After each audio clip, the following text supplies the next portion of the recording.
Good evening students. अभी आपने P block का टेस्ट दिया। इसमें 11th वाला पी ब्लॉक भी था और 12th वाला भी, कुछ जो अभी 4-5 वीडियो डाले। इसलिए 11th वाला चैप्टर होने के कारण काफ़ी बच्चों की मतलब ये आ रही थी कि सर 11th वाला अच्छे से तैयार नहीं है। वो 11th का रीज़न आप 11th में जानते हो, इसलिए पेपर का लेवल ज़्यादा नहीं है। जैसे आपने दिया होगा अब तक के टेस्ट में सबसे ईजी लेवल है ये पेपर का। सिंपल क्वेश्चन है, डायरेक्ट ही आपको आंसर मैं बता दूंगा यहाँ से कि कौन से क्वेश्चन का क्या आंसर है और क्यों आंसर है, ठीक है। उसके बाद भी अगर किसी क्वेश्चन की डिटेलिंग और चाहिए कि सर ऐसा ही क्यों हुआ, वो क्यों नहीं था, उसको क्या बोलेंगे, मैं सिर्फ यहाँ पे मैं हमेशा चारों ऑप्शन पे चर्चा करता हूँ। आज चारों ऑप्शन पे चर्चा नहीं करूँगा, ओनली फॉर आंसर पे चर्चा करूँगा कि ये आंसर है, इतना ही बताऊँगा। और क्यों है ये थोड़ा बहुत मैं रीज़न दूंगा, ठीक है। चलो, फर्स्ट आंसर आपने किया होगा, सबका सही है मुझे पता है।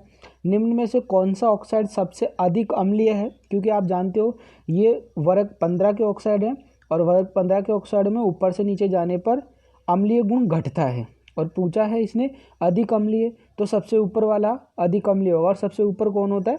सबसे ऊपर होता है आपका नाइट्रोजन, यानी कि इसमें ऑप्शन नंबर सी सबका सही है, N2O5। क्या होगा? N2O5, ठीक है। क्योंकि रीज़न क्या है, ऊपर से नीचे जाने पर अम्लीय गुण कम होता है, यानी कि ऊपर वाला सबसे ज़्यादा। तो यहाँ पे सबसे ज़्यादा अम्लीय गुण किसका है? N2O5 का। चलो बात करते हैं सेकंड क्वेश्चन के ऊपर। निम्न में से कौन सा फास्फोरस सबसे अधिक क्रियाशील है? तो अभी आप सोच रहे हो सर ये सिंदूरी फास्फोरस और बैंगनी फास्फोरस के तो नाम ही हमने पहली बार सुने, लेकिन आपने लाल फास्फोरस और सफ़ेद फास्फोरस का नाम सुना है। और सबसे ज़्यादा जो एक्टिव फास्फोरस होता है वो सफ़ेद फास्फोरस होता है। कौन सा फास्फोरस होता है? सफ़ेद फास्फोरस मोस्ट रिएक्टिव। सफ़ेद फास्फोरस सबसे ज़्यादा क्रियाशील होता है। देन थर्ड क्वेश्चन आपके पास है, फॉस्जीन का रासायनिक सूत्र क्या है? फॉस्जीन का रासायनिक सूत्र आपने 11th क्लास में बनाया है, ये आपको पता है। सिंपल से ऑप्शन मैंने बोला है, ये इस एमसीक्यू पैटर्न का ये सबसे लो लेवल का पेपर होगा मेरे ख्याल से। इससे इजी पेपर मैंने नहीं बनाया कभी, ठीक है। फॉस्जीन का रासायनिक सूत्र है, अब देखो आप सब जानते हो, ए ऑप्शन जो कैल्शियम कार्बोनेट है, व्यंजक चूर्ण, ब्लीचिंग पाउडर है, अमोनियम क्लोराइड, और ऑप्शन नंबर सी है वो आपका फॉस्जीन है। क्या है ये? फॉस्जीन का फॉर्मूला है, ठीक है। देन फोर्थ क्वेश्चन की बात कर लेते हैं। फोर्थ क्वेश्चन में है, किस कारण से बोरोन यौगिक लुईस अम्लों की तरफ व्यवहार करते हैं? किस कारण से, रीजन पूछा है, किस कारण से बोरोन यौगिक लुईस अम्लों की तरफ व्यवहार करते हैं? इसका रीजन था इलेक्ट्रॉन न्यून। भाई लुईस अम्ल कौन करेगा? जिसका अष्टक कंप्लीट नहीं होगा। तो बोरोन के जो लुईस अम्ल व्यवहार करता है, जैसे कि BS3 BCl3 सब किसकी तरफ व्यवहार करते हैं? लुईस अम्ल की तरफ व्यवहार करता है। देन फिफ्थ क्वेश्चन की अगर आप बात करते हो तो निम्न में से PCl5 से संबंधित गलत कथन को पहचानिए। कहना चाहता है निम्न में से PCl5 यानी कि फास्फोरस पेंटाक्लोराइड, जो आपको लास्ट पार्ट में पढ़ाया था। हालांकि इसकी इतनी जानकारी तो आपको 11th में भी दे रखी थी। निम्न में से PCl5 से संबंधित गलत कथन को पहचानिए। ध्यान, क्वेश्चन को समझना, गलत कथन पूछ रहा है ये, सही वाले को नहीं पहचानना आपको। ए दे रखा है, 3 निरक्षीय इक्वेटोरियल PCl बंद एक दूसरे से 120 डिग्री का कोण बनाते हैं। जी हाँ, बिल्कुल त्रिकोणीय होते हैं और 120 का कोण बनाते हैं। 2 अक्षीय PCl बंद एक दूसरे से 180 का कोण बनाते हैं। कुछ लोग सोच रहे होंगे सर 90 का बनता है। नहीं, वो 120 और 90 बनता है, लेकिन वो जो 90 बनता है वो आपके इक्वेटोरियल उसके पैरेलल बनता है। ये यहाँ पे दोनों के बीच की दूरी पूछा है, 2 अक्षीय। इट मीन्स ये, इसका मोटिव ये था, ये कहने का मतलब जैसे कि ये एक PCl है, इसकी तरफ ये एक बन रहा है और दूसरा ये 2 आपके अक्षीय हैं। इन दोनों का कितना बन रहा है? 180 कोण बन रहा है ना। और जो आपका ये जो 3 से Cl, इनके बीच का कितना बन रहा था? 120 बन रहा था, है ना। हाँ, इन दोनों के बीच में, इनके बीच में 90 था वो, ठीक है। तो यानी कि आपका ऑप्शन नंबर बी भी सही है। ऑप्शन नंबर सी पे चर्चा करते हैं। ऑप्शन नंबर सी कहना चाहता है कि अक्षीय PCl बंद की बंद लंबाई निरक्षीय PCl बंद की बंद लंबाई से अधिक होती है। बिल्कुल सही जवाब है ना, कि ये थोड़ी सी उसकी तुलना में ज़्यादा होती है। तो फिर गलत क्या है? PCl5 अणु अक्रियाशील होता है। ढंग से पढ़ना, इसको जल्दीबाजी में क्रियाशील मत पढ़ लेना। PCl5 अणु अक्रियाशील होता है। अक्रियाशील मतलब ये ज़्यादा क्रियाशील होता है, यानी कि इसके कथन में ये वाली बात गलत है और हमको गलत कथन ही पहचानना था। यानी कि आपके ऑप्शन नंबर 5 में ऑप्शन आएगा डी। चलिए नेक्स्ट क्वेश्चन 6 पे चलते हैं। निम्नलिखित में से कौन सा तत्व एम या मेटल है MF63 माइनस आयन बनाने में असमर्थ है। अब देखो, अब ये गैलियम है, इंडियम है, एल्युमिनियम है, बट यहाँ पे गरीब बेचारा कौन है? बोरॉन। रीजन डी कक्षक नहीं है, इसलिए ये मैक्सिमम 4 वैलेंसी दे सकता है। ये मान लो इनके पास भी बाह्यतम कोश में 3 इलेक्ट्रॉन है, सबके पास मानते हैं, बट इनके पास डी खाली है, इसलिए ये ऐसा करने में कामयाब हो जाते हैं। बट बोरॉन के पास ऐसी फैसिलिटी नहीं है, आप समझ गए, ठीक है। देन अपन चलते हैं 6 क्वेश्चन के ऊपर, सॉरी 7 में देखो बड़ा एक पेचीदा मामला सा दे रखा है, इसको थोड़ा समझने की कोशिश करिए आप। देखो ये इतना क्वेश्चन ही है, क्वेश्चन को समझिए आप।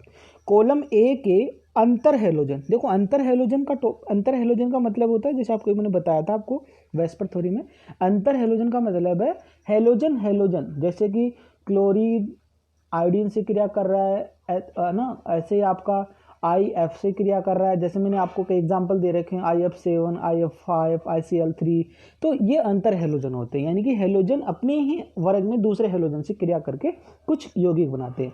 अच्छा, इसके अंदर देखो कॉलम ए और कॉलम बी, कॉलम ए में इनके एग्जाम्पल और बी में उनकी आकृतियाँ दे रखी हैं, अब मिलान करना है। अच्छा, यहाँ पे X और X डैश दो चीज़ों का इस्तेमाल किया गया है, जो X है वो भी हेलोजन है और जो X डैश है वो भी हेलोजन है, लेकिन आपको हिंट दिया गया था कि X डैश है जो तुलनात्मक रूप से छोटा हेलोजन होता है ना, जैसे कि X डैश 7, अब देखो यानी कि IF7 इकलौता एग्जाम्पल है, जैसे कि आपको बता रखा है, तो आप इनके एग्जाम्पल को समझिए। अब आपको इनके एग्जाम्पल को समझने के लिए इनकी आकृतियों को बताना था, ठीक है। दूसरा जो आपके पास ऑप्शन थे और ये बताना था आपको, हिंट मैंने दिया, तो जरा सोचिए आप। कॉलम ए में कह रखा है A-A, मतलब नॉर्मल इसका एग्जाम्पल अगर अपन लेना चाहें तो ये कह सकते हैं ICl। अब ICl कैसी ज्यामिति है? ICl आपकी रेखीय, ICl कैसी है? रेखीय, यानी कि फर्स्ट को मिला दो आप 3 से मिला दो, ठीक है, एक बार मिलान कर लो। ऐसे ही अगर आप बात करो X-3 से, तो आप इसको ICl3 ले लो, और ICl3 किस प्रकार की ज्यामिति बनेगी आपकी? ICl3 ज्यामिति बनेगी आपकी किस प्रकार से? ये ज्यामिति बन जाएगी आपकी T आकृति। ऐसे ये बन जाएगी आपकी IX5 बनेगी आपकी पंचकोणीय द्विपिरामिड। क्या बनेगी? वर्ग पिरामिड। IF7 कैसी बनेगी? वर्ग पिरामिड बनेगी, और IX7 ये बन जाएगी आपकी पंचकोणीय। तो ऐसा ऑप्शन आपको मिलता कहाँ है? बी में मिलता है। ऐसा ऑप्शन ए में थर्ड यानी कि रेखीय, बी में फर्स्ट यानी कि टी आकृति, सी में फोर्थ यानी कि वर्ग पिरामिडीय, और डी में सेकंड यानी कि आपका पंचभुजीय द्विपिरामिडीय। ठीक है, ये फिफ्थ जो ऑप्शन था चतुष्फल की, वो किसी में मैच नहीं करता, वो तो ऐसे दे रखा है बेवकूफ़ बनाने के लिए। क्वेश्चन नंबर 8 पे, सिलिकेटों की मूल संरचनात्मक इकाई है। सिलिकेटों की मूल संरचनात्मक इकाई है, इस बात को आप भली भांति से जानते हो। ये इनके चतुष्फल की SO4-4 जो इनकी मूल संरचनात्मक इकाई होती है। देन नेक्स्ट क्वेश्चन, निम्न में से प्रबलतम कौन सा अम्ल है? देखो आप अम्लों के केस में जिसकी जितनी ज़्यादा ऑक्सीकरण अवस्था प्लस में, जितना ज़्यादा चार्ज प्लस में होता है वो उतना ही ज़्यादा अम्लीय होता है। तो देन आपने ऑक्सीकरण अवस्था निकाली होगी, यहाँ पे +5 आ रही थी, यहाँ +7 आ रही थी, यहाँ पे +6 आ रही थी, और यहाँ पे +4। इट मीन्स ये आपका बी ऑप्शन सबसे ज़्यादा अम्लीय होगा। आप समझ गए इस बात को। नेक्स्ट क्वेश्चन 10 पे चल दो। XeF2 किसका समसंरचनात्मक है? XeF2 ये कोई स्ट्रक्चर है, ये किसका समसंरचनात्मक है? यानी कि इसके समान, नीचे 4 ऑप्शन है, इन 4 ऑप्शनों में इसके समान किसकी आकृति है? देखो आप समझ रहे हो XeF कैसा प्राणी है। XeF का मतलब है इसके बाह्यतम कोश में 2 बॉन्ड पेयर, 2 सिग्मा बॉन्ड है और 3 लॉन पेयर है। कितने? 3 लॉन पेयर। तो आप सोचो बेरियम क्लोराइड ऐसा हो सकता है? नो। टेलुरियम फ्लोराइड डाइफ्लोराइड ऐसा हो सकता है? नहीं हो सकता, क्योंकि इसके पास 2 लॉन पेयर और 2 बॉन्ड पेयर हैं। एंटीमनी ऐसा हो सकता है? नो, इसके पास 1 और 3 है। बट अब ICl2 और माइनस, देखो आई के बाह्यतम कोश में 7, लेकिन माइनस की वजह से हम कितना मानते हैं? 8, और 2 सिग्मा, वो same to same. It means कैसे लक्षण है इसके अंदर? सी की तरह, ICl2- की तरह। सही होगा सबका आई थिंक। निम्न में से इलेक्ट्रॉन न्यून कौन सा है? जैसे ये ऑप्शन है, अब इलेक्ट्रॉन न्यून कौन सा है? देखो PS3 का इलेक्ट्रॉन न्यून है? नहीं, इसके पास तो स्टक है। क्या CS3 का मतलब था ये 2 CS3 हैं, यहाँ कार्बन का स्टक पूरा है। ऐसे ही SiCS3 का मतलब भी यही था कि यहाँ SiCS3 ऐसे जुड़े हुए हैं। ये आपको सिर्फ इसी प्रकार से बेवकूफ़ बनाने के केस में था। बट यहाँ BH3 एक इलेक्ट्रॉन न्यून यौगिक है। एट मीन्स यहाँ ऑप्शन में आपका आएगा बी ऑप्शन होगा। 11th का क्या होगा? Option number B. ठीक है। देन अगला क्वेश्चन आपका 12वां क्वेश्चन क्या कहना चाहता है? 12वां क्वेश्चन कह रहा है कि जियोलाइट, 12वां क्वेश्चन क्या कहना चाहता है? जियोलाइट के लिए सही है। जियोलाइट के लिए कौन कौन सही है? कठोर जल को मर्दूकरण करने में, जी हाँ बिल्कुल काम करते हैं। GSM-5 अल्कोहल से गैसोलीन में परिवर्तित करता है। GSM-5 एक प्रकार का जियोलाइट है जो अल्कोहल को सीधा गैसोलीन में परिवर्तित करता है, ये भी इसके कथन में सही है। इनमें सरेंडर होते हैं, बिल्कुल सरेंडर होते हैं सभी, यानी कि सभी बात सही है। तो इसका मतलब ऑप्शन नंबर डी, 12 में क्या आ जाएगा? D. Then next question 13, ice cream तथा आइसक्रीम, वाह आइसक्रीम कितना मज़ा आ जाता है। मैंने इसलिए अंडरलाइन किया, कई बच्चों को बहुत शौकीन होते हैं आइसक्रीम के, है ना, रोटियों के साथ में खा लेते हैं। आइसक्रीम तथा हिमस्थित भोजन में, वाह भोजन भी है। आइसक्रीम तथा हिमस्थित भोजन में किस प्रयोग किया जाता है? किसे प्रयोग किया जाता है? किसका मतलब है किसे प्रयोग किया जाता है? ठीक है। देखो, गैस तो जो आपके ठंडे पेय पदार्थ होते हैं उनमें यूज होता है, शुष्क ठोस अलग चीज़ होती है। एंड ये जो लिक्विड है यानी कि द्रव, यानी कि इसका समझ गए? ठीक है। तो ये आपके केस में 13 ऑप्शन था, जिसका ऑप्शन नंबर है सी, 13वें का सी। कार्बन मोनोऑक्साइड के लिए सही है। अब बताओ कैसी कैसी बातें आ गई आपके सामने। आप सोचा था ऐसे ऐसे क्वेश्चन से कर सकते हैं। 1 सिग्मा 1 पाई, वैसे लगता कार्बन मोनोऑक्साइड ऐसे ये बेचारा, है ना, कार्बन मोनोऑक्साइड में ऐसा लगता है पर ऐसा है नहीं है बेचारा।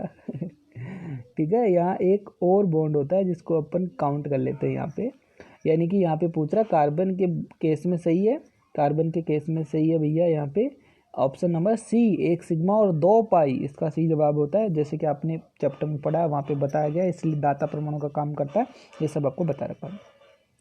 देन 15 क्वेश्चन पे चलते हैं। ग्रेफाइट में इलेक्ट्रॉन, अभी 4 स्टेटमेंट है। प्रत्येक कार्बन परमाणु पर स्थित होता है? नो।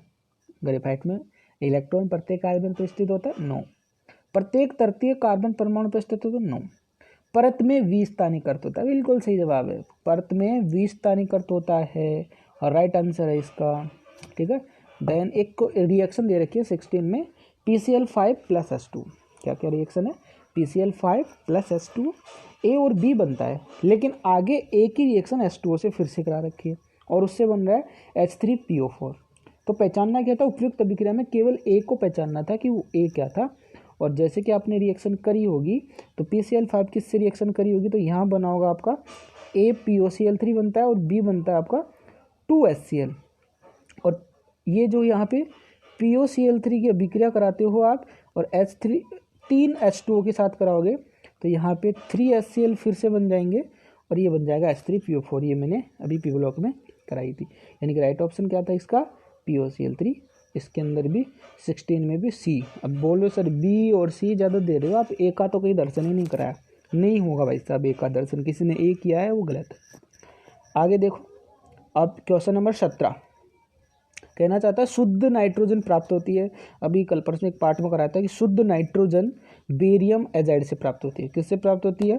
बेरियम एजाइड से शुद्ध नाइट्रोजन प्राप्त होती है। उसके बाद आपका था वर्ग 15 के हाइड्राइडों के स्थायित्व का क्रम होगा। वर्ग 15 के हाइड्राइडों के स्थायित्व का क्रम होगा।